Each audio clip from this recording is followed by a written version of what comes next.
Whoa, no! Oh my god! What are those? What? So I was scrolling around one day looking for games I could play, and I came across this weird looking VR game called Cube Runners. It looked pretty promising, so I decided to check it out. Alright, we're in here.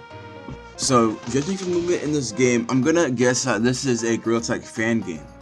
But anyways, the game wants to show us how to play, and once I absorb all the information I need, I'll load up into the game, and yeah, here we are. Let's put our name real quick. There we are. Marketing. Nice, bro. We can also decide to choose the color of our cube guy, so that's pretty cool. So I finally loaded in the map, and we got some stuff we can put on a character. I went down this little shafts and found more stuff, but I think it's time to start the actual game. I don't think this is the game. Hey, but at least we can chill out on the couch and watch some TV. Okay. I think that's enough TV for I think that's enough TV for today. Ah, there it is. Alright, let's play some games. Robbery looks pretty promising. Let's check it. Oh man, we better get those diamonds to get out. Alright, so this game has many different game modes that you can play, including this robbery one I'm playing right now. And it's actually pretty fun slipping through all the lasers. So I was doing pretty well, escaping from the cops and all that. It's like I fell off this plank and started descending through space.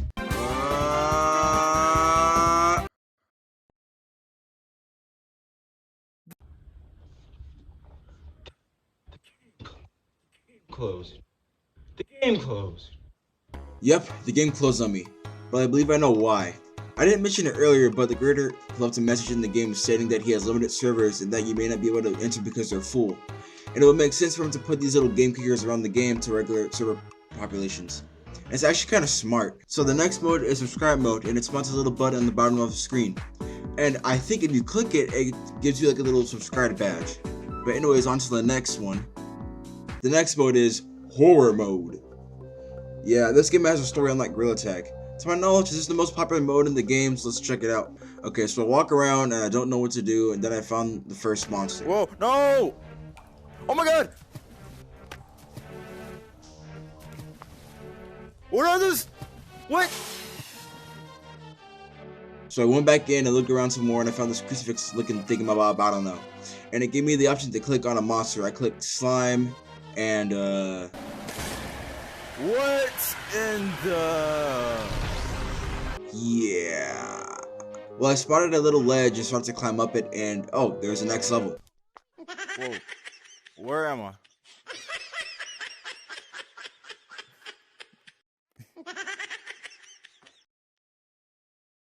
It kicked me again.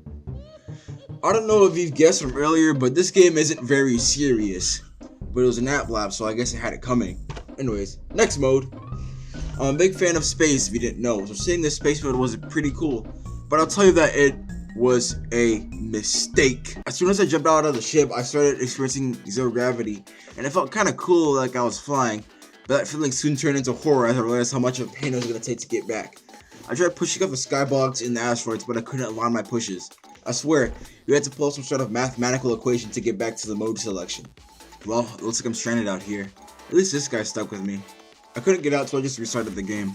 Anyways, the next mode is river crossing. It's kind of like Crash Road, but in VR. This mode is pretty difficult, but I found a way to cheese the whole game. As long as your hands don't touch the river, you'll be fine. So I held my hands up and started rotating the camera and moving in circles in real life. And whenever a platform came my way, I got a hold of it and started making my way to the other side. But I still couldn't beat it. I mean, this game is hard, and there's kick traps all over the place, and you never know when they're gonna pop up. But with the next game, we have something interesting.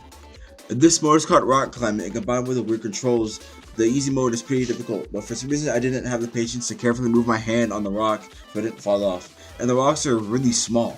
This next mode is called Flash Flood Survival, and it's kind of like something you would play off of Roblox. But you need to haul it to get to the nearest platform because you have about 7 to 8 seconds before the water starts rising. Fortunately, if you lose, you don't get kicked. Well, the next game mode next door, or at least close to it, is the natural survival mode. But one thing I don't understand is why the flash flood wasn't included with the natural survival mode. Well, we got some other options. I went with volcano and it was okay. You have to avoid these falling glowing cubes, but I somehow got hit and my game ended. I didn't get kicked though, so that was cool. Well, we're at our last game mode here. It's the second chapter of that horror mode I talked about earlier. You spawn in some metal hallways and there's some silent characters sending us messages. Once you find the keycard that leads us to the exit, we get a message from what I believe is the creator. We get pulled into this totally real forest, and now we're in this insane asylum or something like that. This guy tells us how we will be used for experiments, but I don't care about that, and I jump up the walls and click this weird block that lets me progress right into the stage. We're then confronted with a second Salia that tells us to be happy if we want to enter, but clearly we need something else to get in. From afar, I saw the lever that opens the door, but it looked like I needed a key card, so I fumbled around the room for about 5 minutes, not knowing what to do until I got a closer look. Oh, that's all I had to do. I'm dumb. What is... Are those cute guys?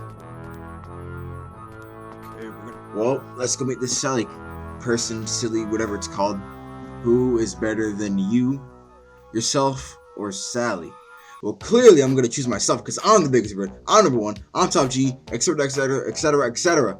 And I'm gonna represent tonight. And it crashes my game. Wonderful. Speaking of wonderful, it's time to get to the review part of what is happening. Oh, well, that's different. Cool, I got new sprites now. Shout out to the_ender1832 for making these new sprites for me. I'll put a link to his Insta in the description. Anyways, reviewing time. So it's actually a pretty cool game inspired from Gorilla Tag with its many different game modes and extras. And this game is fairly new, so I recommend checking it out. I also like how there's lore in the game as well. But like every game, there's problems. There are limited amounts of servers and they probably cost money. But I have a feeling this game is going to grow and a lot of people won't be able to play because of that. If it's not upgraded, that is. And also, you can see the other players wherever you are, and they can be in different game modes while you're in another game mode. It's sort of jarring to see if you'll get used to it. But the game isn't too bad. If you like exploring weird games and have a VR, then I definitely suggest checking it out. Something else to say is that when I say this game is weird, I don't mean weird in a bad way, but weird in a way where it kind of has a fan-made game kind of charm. With graphics and other stuff. But alas, this game goes here on the Wack Wonderful scale. But like the last video, it's time to see what other people have to say. Hello, welcome back. For the first review from Gaming in VR 2004, he says, it's a 1-star and it says, I feel like Gorilla Tag. I feel like this is a Gorilla Tag but as Cube. This is a waste of my time. I need to review good games or short films, not this trash. Plus, I saw Minecraft looking at things in this game, so you get my point. I don't recommend playing this game because of its toxic society and because of the low quality. I would have gave it 0.3 out of 10, but you can only do 1 star. Let me saw a little something, you piece of trash. This game Diddy Kong pictures from Minecraft, one of the most famous games. Not to mention the developer wrote something that said, go cry about it. But he didn't even put a period. This is a developer as a kid or he acts like one. I recommend you don't play this game because it's a waste of your time, and instead you should play Gorilla Tag or actual good games that don't copy other games behind there. Because they're wimps that are pieces of trash. Please help me take down their game. Well, I mean, it's just a cube game. I don't think it's that serious. But okay. I thought this review was pretty cool from Among Us or RBIO, and you just did a little picture of the cube and a character. This game is above and beyond. This game gets updates frequently and every update is fantastic. It goes from new game modes to limited time events and more. There are several things to do, and this game has an active community and active servers. The developer is a great guy, and so is the moderators. I suggest getting this game in my opinion. Keep Earnest is a 10 out of 10. Pretty good, pretty good, pretty good. With the final review of the day from Stevie GT with the 1-star, he says this sucks. The graphics on this game is horrible when you're joining. It's on immediately laggy, and I have the MetaQuest too, so it shouldn't be like that. The people's mics are horrible, and I play Gorilla Tag when other people talk. It's beautiful to amazing. So this game is just trash. Nobody buy. Well, that's it for today. And yeah, time to go to the outro of the video. Anyways, that's the end of the video. It would help a lot if you gave me some feedback in the comments and like the video and such. And if you enjoy these type of videos I make, then don't bother hitting that subscribe button from earlier. Anyways, thanks for hanging out and have a good day/night.